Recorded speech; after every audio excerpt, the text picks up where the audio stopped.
Right now, as I explained earlier, I can't grant you community control in count 7. So there will be a prison term. You understand that? Yes, sir. All right. Now, the charge in count 1 alleges that on or about April 21, 2023 in this county, you did knowingly sell or offer to sell methamphetamine, Schedule 2 controlled substance, an amount equal to or exceeding bulk amount but less than 5 times bulk amount, and you had previously been convicted of 2 felony drug offenses, to wit, illegal assembly or possession of chemicals or manufacture of drugs in violation of 2925.041A in Highland County Common Pleas Court, case number 17 CR 98, on April 26, 2017, and aggravated possession of methamphetamine in violation of section 2925.11 in Highland County Common Pleas Court, case number 09 CR 0055 on December 8, 2009. In violation of section 2925.03A1. So that's the charge in count 1. Count 5 alleges the same language, except that it says that you committed the offense on or about April 25, 2023. Then count 7 alleges that on or about June 16, 2023 in Highland County, Ohio,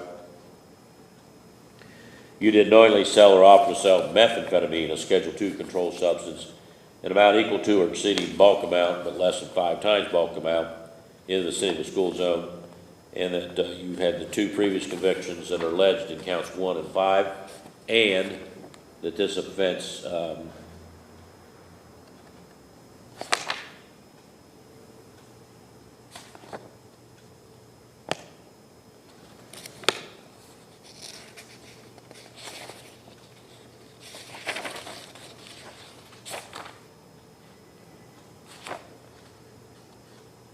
oh, okay, I overlooked it. I was looking, usually the allegation of the vicinity of school zones at the end of the indictment, but it was actually in the earlier part where it said it was more than bulk amount but less than 5 times bulk amount in the vicinity of the school zone.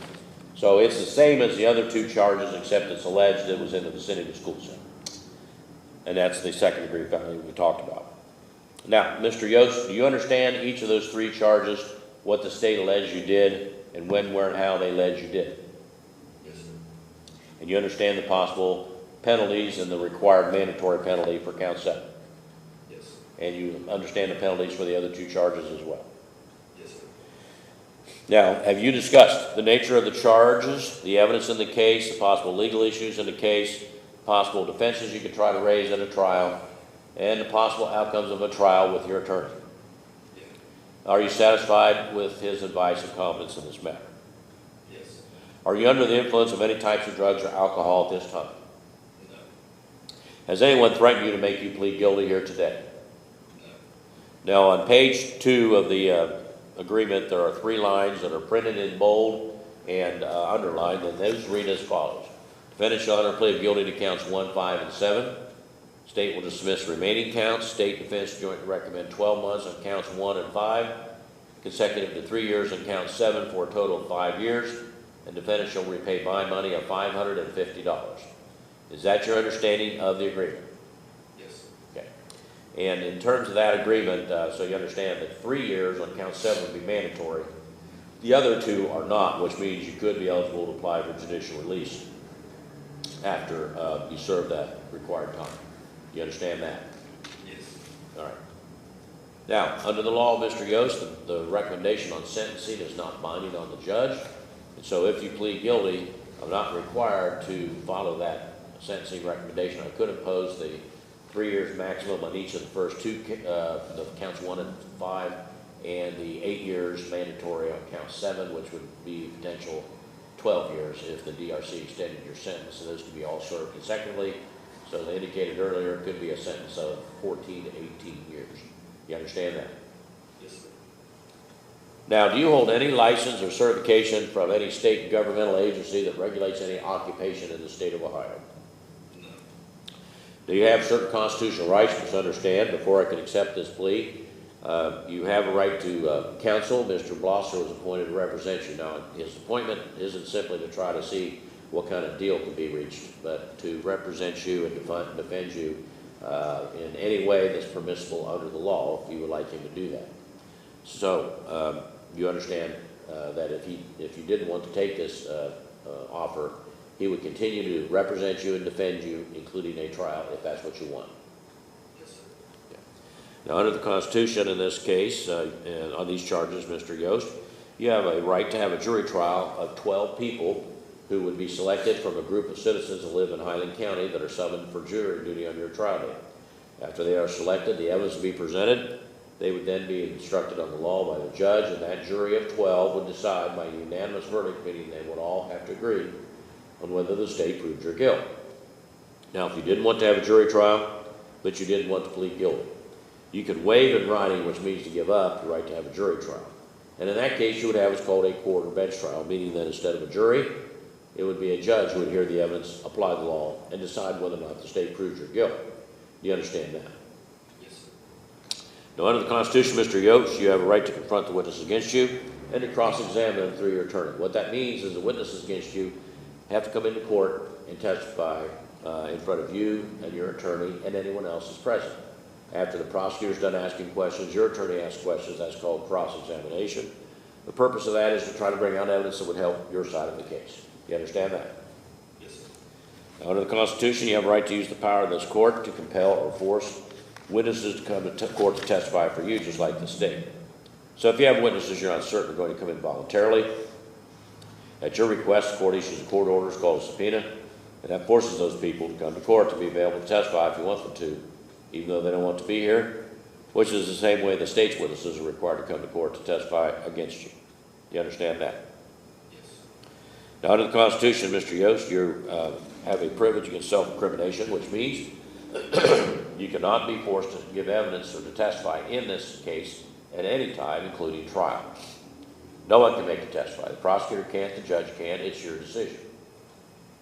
If your decision is not to testify at trial, that fact cannot be used against you in any way by any person, and no one's even allowed to comment about it, except in one situation. Should there be a jury trial, then the judge, and you don't testify, then the judge does instruct the jury that because that's your right, they cannot consider it for any purpose. Do you understand that? Yes. Now, under the Constitution, Mr. Yost, you're presumed innocent of these charges until proven guilty by the state of Ohio on every essential element of each offense by proof beyond a reasonable doubt. What that means is the burden of proof isn't on you to try to prove you're not guilty simply because you've been accused of these crimes. In fact, under the law, you don't have to present any evidence at all at trial in your own defense. You may, but you're not required to. Whether you do or not, the burden of proof will remain upon the state of Ohio to prove your guilt on each of the 3 counts by proof beyond a reasonable doubt on every essential element of each offense, which is the highest burden of proof that's known under the law. Do you understand that? Yes. Now, Mr. Yost, originally you entered a plea of not guilty, which denied the allegations in the indictment, denied you committed any crime, and exercised or invoked all your rights that I just described. If you change your plea from not guilty to guilty on these 3 counts, that's the complete opposite of the guilty plea.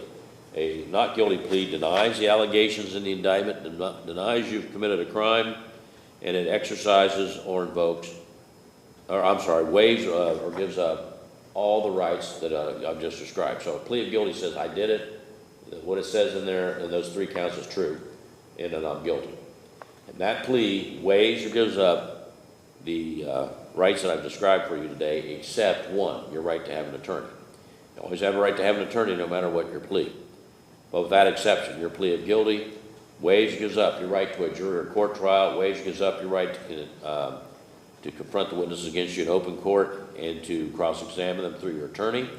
Waives or gives up your right to use the power of the court to compel or force witnesses to come into court to testify on your behalf, the same as the state. Waives gives up your privilege against self-incrimination because you're saying you're guilty and that's what's used to find you guilty. And waives gives up your presumption of innocence because if you say you're guilty, the state doesn't have to prove you're guilty. It also subjects you to being sentenced immediately by the court. And finally, it waives gives up any right to file an appeal for any alleged violations of your rights you feel you may have had up until this point in the case. Now, if I should sentence you to the maximum sentence or under other limited circumstances there could be an appeal, that would have to be filed within 30 days of the entry sentencing you is filed. You understand all of that? Yes. And are you a U.S. citizen, Mr. Yost? Do Are you a U.S. citizen? Yes. Okay. Your Honor, I'm sorry to interrupt, but I just caught something as you were going through this. So, counts 1 and 5, as they're currently charged, because it contains the language of the prior convictions, carry mandatory time. The state unintentionally omitted from that plea form, we would strike the language regarding the prior convictions as to counts 1 and 5 to make that time non-mandatory. That was omitted from the plea form. That was a mistake on our part. All right, and Mr. Blosser, I'm sure you have no objection to me adding that? Okay. All right, so I'm going to add here, allegation of prior convictions in counts 5, or 1 and 5 are deleted.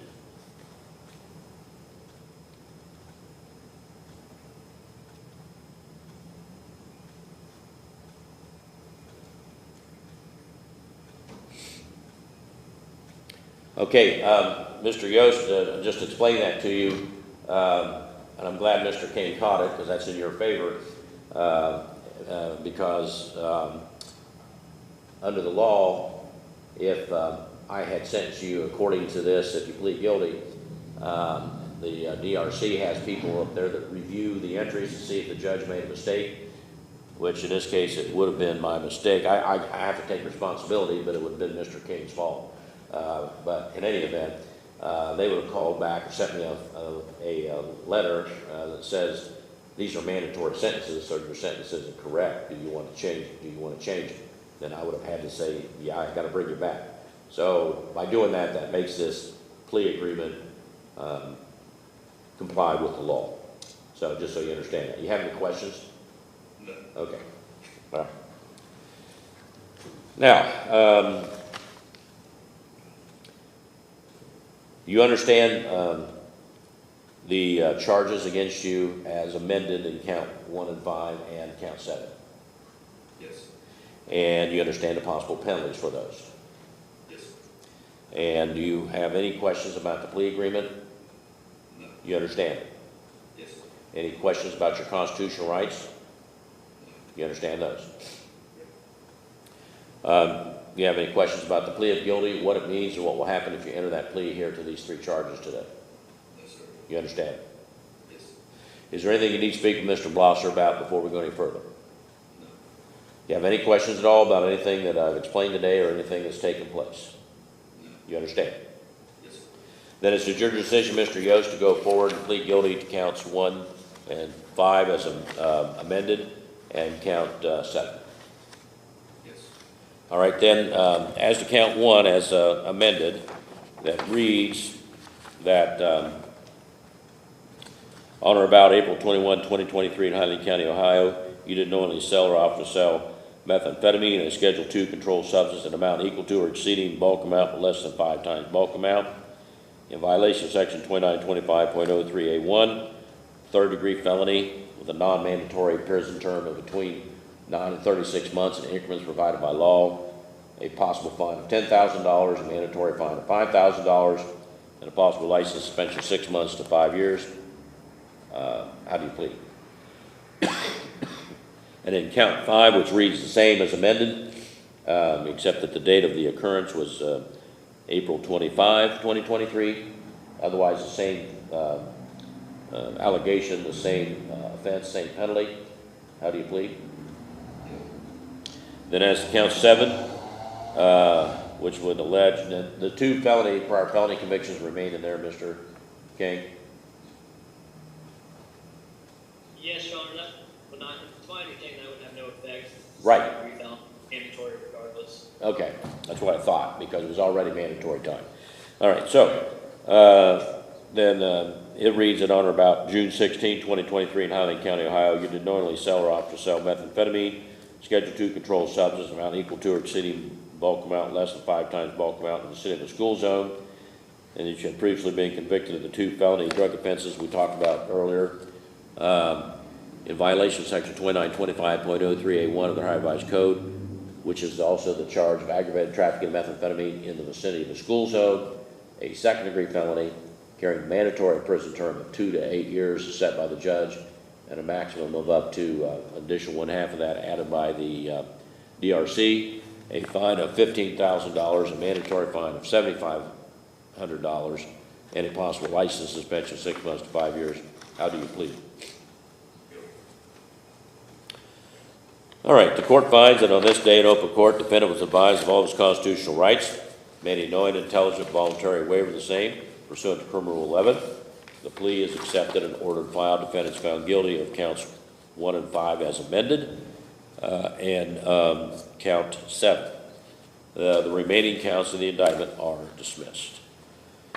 All right, since there is a mandatory prison term on count 7, and there's an agreed recommended sentence, the court's not going to order a pre-sentencing report, so I'll go ahead and proceed sentencing forthwith. Mr. King, on behalf of the state, anything you would like to say? State would just ask that the court follow the joint recommendation and order restitution as outlined in the plea agreement. That's all, Your Honor. Thank you. You have jail time. Mr. Blosser? Your Honor, thank you. We would ask the court to follow the joint recommendation in this matter. I would also note that I believe he has previously filled out an affidavit of indigency. Would ask for a finding of indigency with regard to mandatory fines and the charges, not necessarily the fine money, which is part of the plea agreement. So it's significantly less anyway. But I would ask the court to consider that as well, please. All right, I will. All right, Mr. Yost, anything you would like to say? Yes, sir. All right. And you agree with your attorney, there's been no change in your financial circumstances since I appointed him to represent you? Yes, sir. Okay. All right, then it is a judgment order of the court that the defendant be and is hereby sentenced on count 1 and 5 to a term of 12 months on each count, and on count 7 to a mandatory term of 3 years.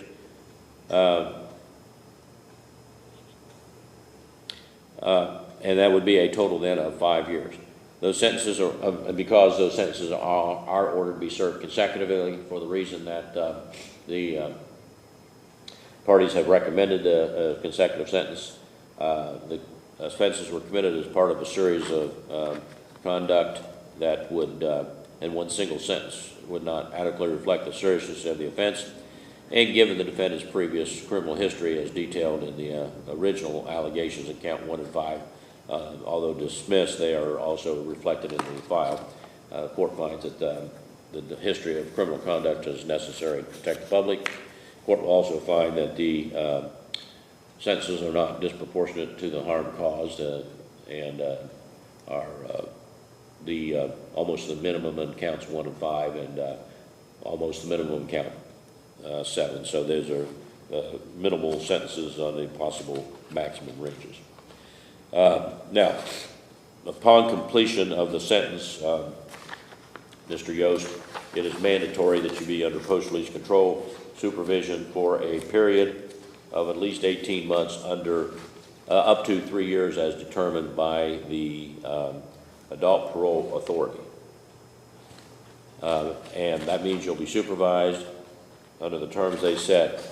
And if you violate those conditions, then they would have the right, even though you've served the entire term set by the court and possibly extended by DRC, for a period of up to 9 months for a single violation, although the maximum or cap is half of the prison term for all violations. But if you commit a new felony, then in addition to whatever sentence a judge in the new case can impose upon you, that judge could also sentence you in that case for committing it while under post-release control, in this case, to an additional period of a year, or whatever time is left on the post-release control period, whichever is greater, that would have to be served consecutively to the sentence in the new case by law. It's also ordered you, as far as jail time credits, you were arrested on March the 1st, is that correct? All right, so that totals 56 days of jail time credit. It's also ordered that you pay $550 restitution to the Highland County Task Force through the victim witness restitution escrow account and pay in certain fees connected to that. And that is a substantive sentence that will remain even after you serve your entire prison term. It could be enforced by the court in future action. Court will waive the mandatory fine in each count, finding that the defendant is not presently capable and will not likely be capable in the near future to pay those fines. You all are also ordered to pay the court costs, which judge will grant execution order. If you do not do that, then the clerk can collect that through various means, including levying on bank accounts, wages, earnings, or other assets you may have. If that doesn't collect it, then upon completion of your prison term, not while you're in prison, but once you get out, the court could permit you to do community control or community service in this county and be given credit for each hour you worked and an hourly rate set by the court. Each hour you worked will reduce your judgment by that amount until paid in full. All right, is there anything further from council? No, Your Honor. All right. No, Your Honor. All right. You'll be remanded back to custody and be transported, Mr. Yes, thank you.